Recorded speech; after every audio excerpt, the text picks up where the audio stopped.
And I did it with 5 minutes left to spare. Level 70 tends to be an important number when it comes to Greater Rifts. Generally, there are seasonal achievements tied to doing a Greater Rift 70. And now, with the current iteration of Primal Ancients, you need to do a 70 Greater Rift solo in order to start having the possibility of getting Primal Ancients. Now, I know a lot of people have been upset about that, but this just goes to show how easy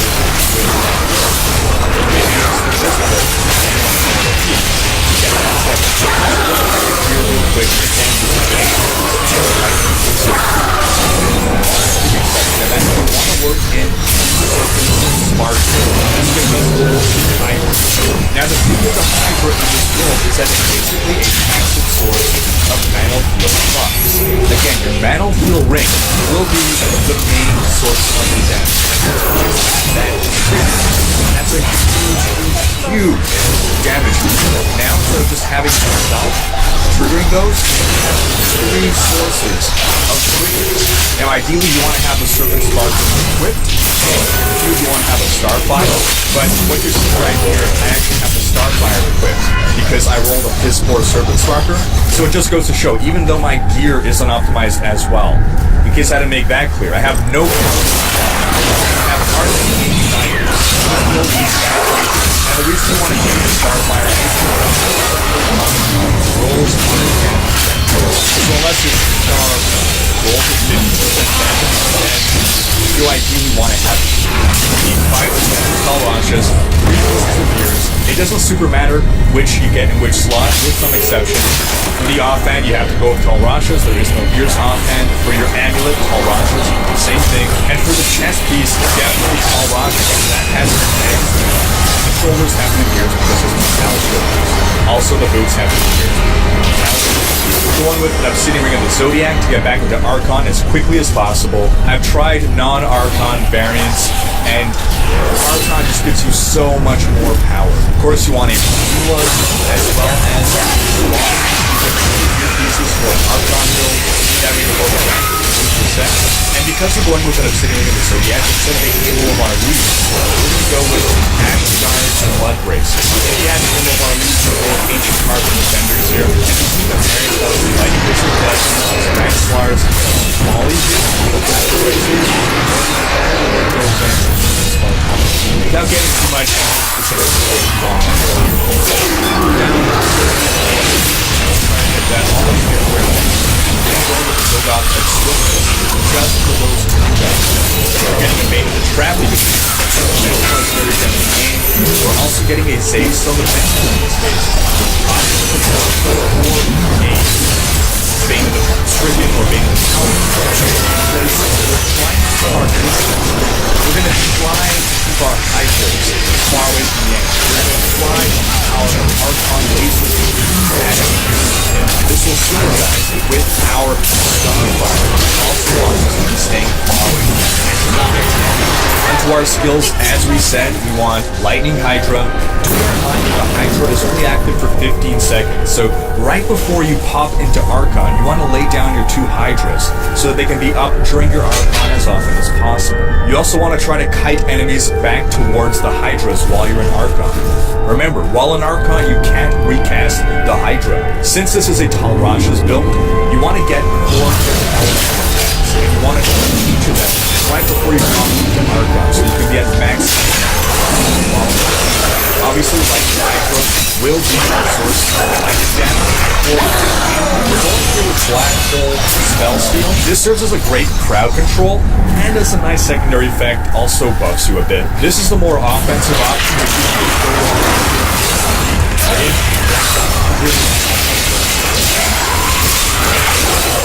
Let me tell you, it's tough to do this without teleport. Archon Combustion will be our source of fire damage, so you just have to worry about getting 3 Tel Rasha stacks before you pop your Archon. And then for cold, we're going with Ray of Frost.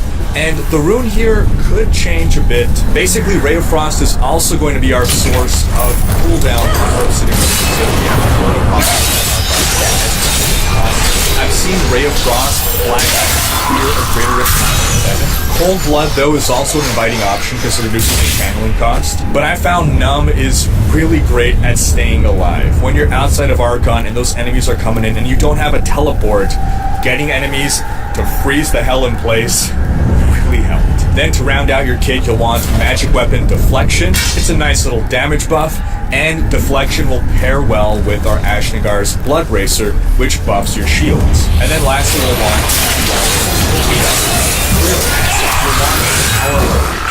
more damage to targets that are far away.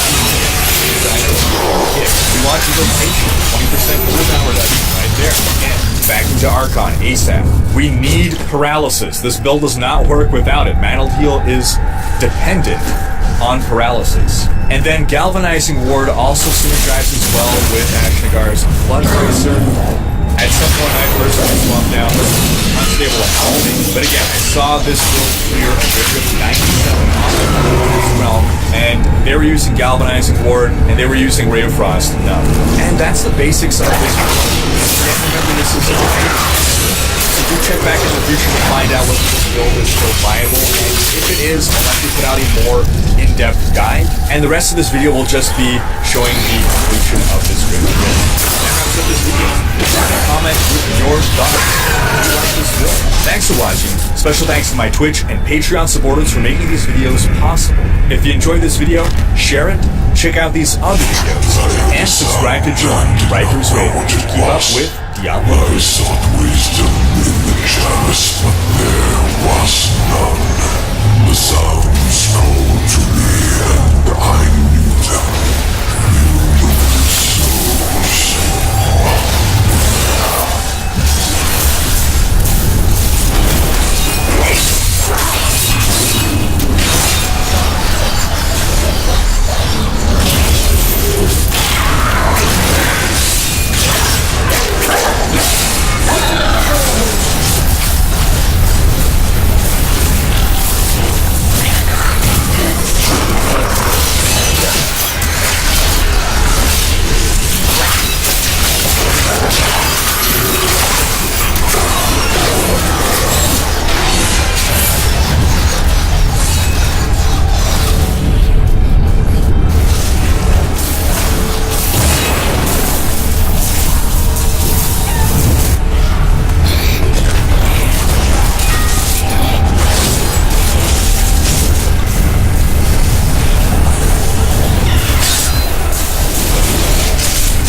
This is the Diablo 3 Patch 2.6 Season 11 video on the best builds. We're going to take a look at the 10 best builds that you can play for Season 11 Greater Rift Pushing. And we'll also revisit and update our tier list from Season 10, which groups and sorts builds for all classes of strengths. The addition of the Necromancer to the game has really shaken up the list. And there were a few other exciting changes throughout the season that resulted in some changes to the tier list. So let's start at the bottom of our tier list with our honorable mentions and work our way up to our top 10 builds. So we start in the F tier. F as in, for real, you're using one of these builds? These are the worst of the best builds. I need to stress here that none of these builds are bad builds. Every build that we go over today can easily complete a Greater Rift 7. And top players have used every single build on this list to clear at least a Greater Rift 98. These F tier builds are viable builds, and for most people's purposes, they can be great. But they don't hold a candle to the best builds in it, which can clear about 15 Greater Rift levels higher than these. So first, let's actually address builds that have vanished from our Season 10 tier list. They were scraping the bottom of the F tier list last season, and this season they've been made obsolete thanks to the introduction of some new builds that have pushed the upper limit of our tier list even further. Starting with the Zumimaza Witch Doctor. It's a little more than a poor man's healthy gargantuan, and it was in the F tier last season, mostly thanks to being the starter set for Season 10. Now players have no reason to go for this build at all, because every other Witch Doctor set is a superior choice. Also stricken from our list is the Uliana monk. Uliana's was already on the way out in our previous tier list, being outpowered by other monk builds. Now it's been left behind even further, pushed into obsolescence, because every other monk set is stronger. And this takes us into our actual F tier, where we begin with the Inna Uliana monk. The only way to keep Uliana's halfway relevant is to combine it with a much more powerful Inna set. Uliana's is a set that buffs 7-sided strike and exploding palm, but Inna's can pull off a far more powerful exploding palm build. The Inna Uliana build instead focuses just on 7-sided strike, using the powerful buffs from the full 6 pieces of the Inna set, along with the 4-piece set bonus of Uliana's, to make 7-sided strike do as much damage as possible. Unfortunately, this build is strictly inferior to straight Innas, combined with more synergy. If you haven't found the items yet for your Inna build and you happen to have some Uliana lying around, feel free to use this build as you work your way to a proper Inna build, but otherwise only pick this if you really love 7-sided strike. It's not very powerful, it's difficult to play. Inna's is just all around a better choice. Next in our F tier, we have the Anonymous Bone Storm. There was a time when the Bone Storm was looking to be the top Necromancer build, clearing 107 Greater Rifts, before a more powerful set was discovered around the same time that a nerf to the Bone Storm build was about to release. The build previously relied on the use of the Marinade gem to smite enemies, but the nerf made that gem no longer a best in slot choice for the build, and it also knocked it down about 5 to 10 Greater Rift levels in power. Inarius' place in the F tier currently is a conservative estimate of its power. We're less than 1 month into the release of the Necromancer, and I suspect we have yet to see the full strength of the Necro unleashed. It would not surprise me to see Inarius rise to at least the D tier by the end of the season, but there's really no guarantee, so we'll leave it in F tier for now. We have a Bone Storm build guide that you can check out if you like the playstyle. Just swap out the Marinade gem for the Gogok of Swiftness, as now most of your damage is going to come from Corpse Lance through Land of the Dead. Our next F tier build is the Legacy of Nightmares Thorns Barbarian. This build is right where we left it last season, squarely in the F tier. It's possibly the quintessential F tier build. It's strong enough to be worth mentioning, but not good enough to recommend to anyone over. Legacy of Nightmare builds are difficult to gear for, and there are 3 other Barbarian builds that are both easier to gear for and more powerful. So there's no use in bothering with a bonus bar unless you're a masochist. Next in the F tier, we have the Invoker Thorns Crusader.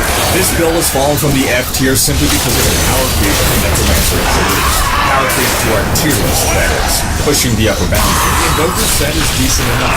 It's pretty easy to play and gear for, and it can help you gear towards a better build. But the Crusader can perform much better than what Invoker's has to offer. Next in the F tier, we have the Jade Harvester Witch Doctor. Jade is still clinging to relevance, a relic of a bygone era for Witch Doctors. Previously in the D tier, the introduction of a far more powerful Witch Doctor build in the midst of Season 10 leaves us with no reason to play Jades other than using the Wolf's build. Still, it's not a terrible set to have. Also in the F tier, we have the Charge Barbarian. Once the best Barbarian build, the Charge Barb has fallen from grace. Left behind ever since Greater Rift density changes a few patches ago allowed other builds to rise to compete with it. Previously in the D tier, the Charge Barb is bumped down to the F tier thanks to the Necromancer power. Also in the F tier, we have the Malthael Gargantuan Witch Doctor. Previously in the D tier, the Helltooth Gargantuan was once the top Witch Doctor build. Now, not only is there a more powerful Helltooth build, but the dominant Witch Doctor build is so far beyond this build's power that the only reason to take this build is if you really want to play a passive pet build. If you're unhappy with the Necromancer main builds, you can try this pet build. We have an old build guide for this one. Then the final F tier build, we have the Leapquake Barbarian.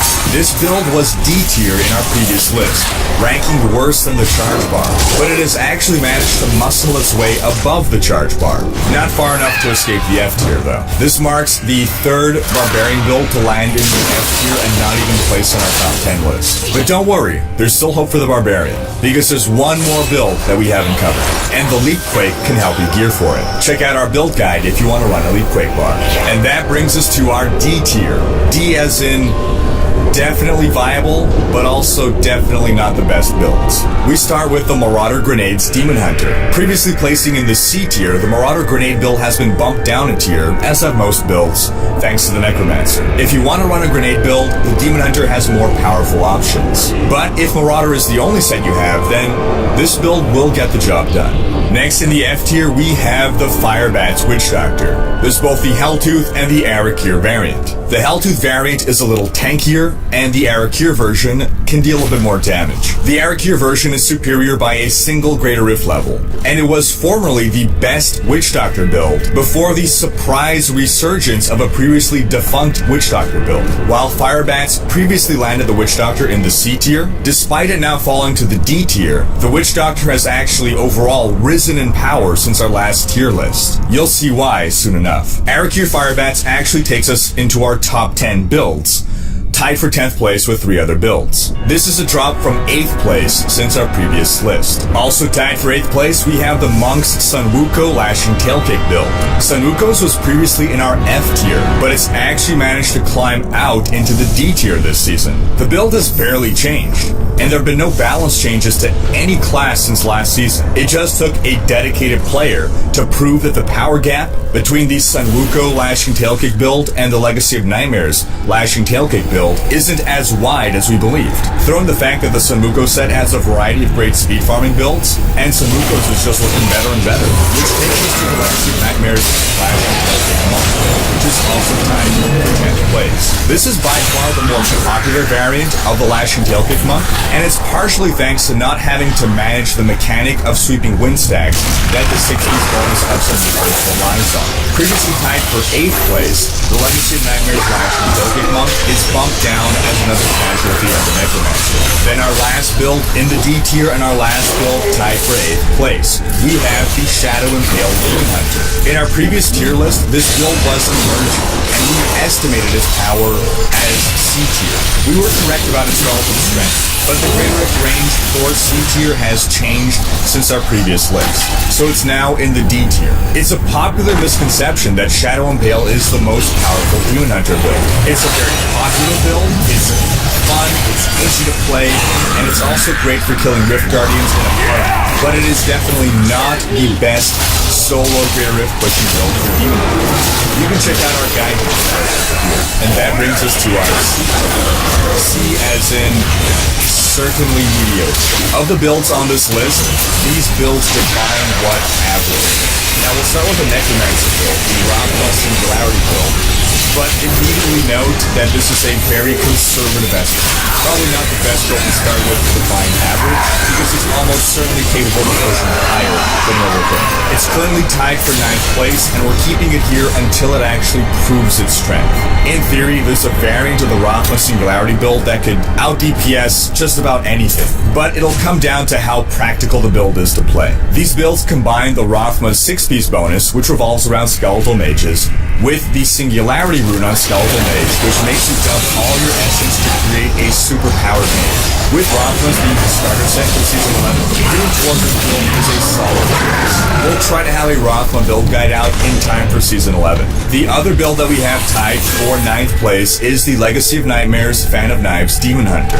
This was the best Demon Hunter build for a while before the introduction of Grenades build. Falling from its number 7 spot, this build is difficult to gear for, difficult to play, and is only marginally more powerful than the Shadow Impale build. At least the Shadow Impale build is also useful for group play, so if you don't want to opt for one of the more powerful Demon Hunter builds, which are covered a bit, then I'd recommend the Shadow Impale build over this one. Then, tied for 8th place, we have the Legacy of Nightmares, Bombardment, Crusader. This build has fallen from an A tier, and 5th place, into mediocrity.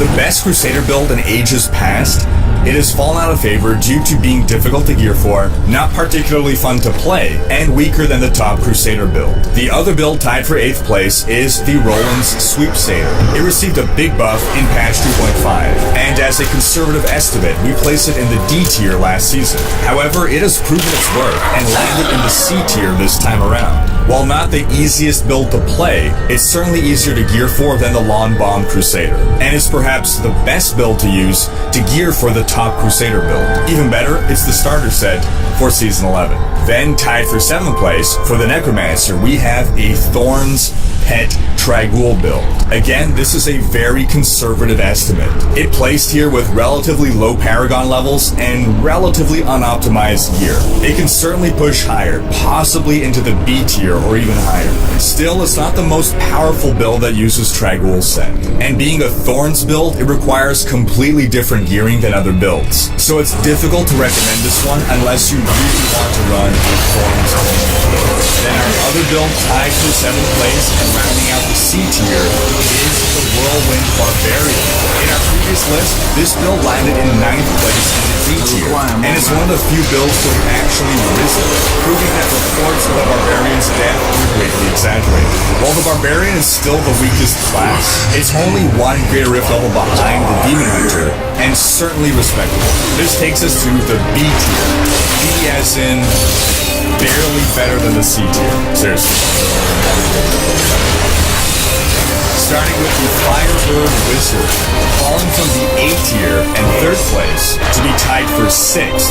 The Firebird Wizard was once the best wizard build. It has not dropped in power, but the Lightning Wizard eventually surpassed it. Also tied for 6th place, we have the Unhallowed Essence Grenade build for the Demon Hunter. This build not only retains its tier position from Season 10, it also retains its position in our top 10 list. This is the best Demon Hunter build, and it hasn't fallen lower in our list because it was pushed further in Season 10. We have a guide on this build over here. Then the final build tied for 6th place and rounding out the B tier, we have the Inna's Explosive Hallmark. In our previous tier list, we made a conservative estimate and placed this build in the C tier with a rank of 8. It surpassed those estimates and rose up into the D tier as a build deserving of consideration. Now, we previously also had an Inna Generator monk listed in the D tier as an alternative to the Rayman's Generator. We're removing the Inna Generator monk from the tier list altogether because the Inna Explosive Hallmark has been proven to be more powerful, leaving the Inna Generator monk in a weird position. If you're going Inna, you might as well go for Explosive. And if you're going Generator, you might as well go for it. Alright, on to our A tier. A as in absolutely devastating. These will be considered the best builds in the game, if not for another tier of build that is possibly overpowered. Starting with the Raiment Duo Generator monk. This build retains its position on the tier, but drops from 4th place to 5th because of the Necromancer muscle is without the list. The Raiment Duo Gen monk will once again be the dominant build we see on the monk. Next, we have the Hammerhead Crusader, falling from the S tier to the A tier, and from 2nd place to 4th place. This is still the best Crusader build. We have a build guide on how to run it here. Then, coming in at number 3, we have the Legacy of Nightmares Spirit Barrage Witch Up. This build was completely absent from its tier list. Once an overpowered build on the test server, this build was nerfed into oblivion before a former patch went live. But it then stealthily re-emerged in patch 2.5, and it was only once Season 10 had started that the true power of this build was uncovered, and it now reigns supreme as the dominant Witch Doctor build. Rounding out A tier, we have the Lightning. Wizard. Previously in the S tier and the best build in the game, the Lightning Wizard has been bumped down to number 2, and a whole tier level thanks to the Necromancer, and an absolutely insanely powerful build. The Lightning Wizard was iterated on until a variant using the Ether Longer and foregoing Hydras altogether was found to be the best for Solar Great Rift push. We have an old build guide that we can refer to. And lastly, moving on to our S tier. S as in stupidly powerful. We have the Tragul Corpse Class Necromancer. With the Necromancer less than a month old and already topping leaderboard players of any other class, the Necromancer more than deserves the #1 spot on our tier list, and an entire tier level onto itself. Clearing GR 115s after not even having been out for a month, it's entirely possible that we have yet to unleash the full power of the Necromancer, and we may see it climb super high.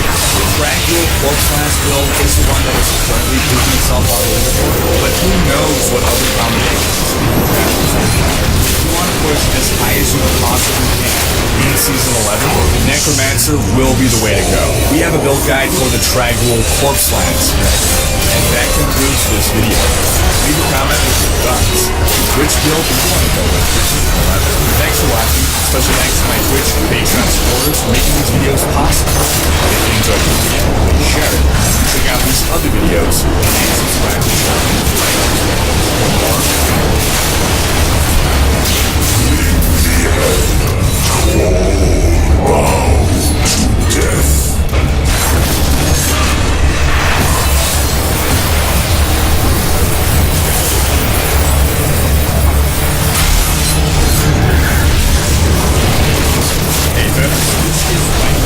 Diablo Necromancer's Guide on the Tragul Bloodlands build. Now, it seems like this build is not just the best Necromancer build, it is probably the best build, period, of all classes. As the title of this recording, I see this build clearly for 100 instructions, and it's only going to go higher. I'll be updating my tier list of best builds for Season 11, and it would not surprise me if this is number 1. Now, what you're seeing here on the gameplay page is a Greater Rift 90, but again, you can clear at least 113 if you have all the Aragons, all the Palazans. I don't even have optimized here. I have under 1,000 Aragons, and I can do a 90. And while this build is a fastest build in the Greater Rift 90, relatively easily, I didn't break a sweat.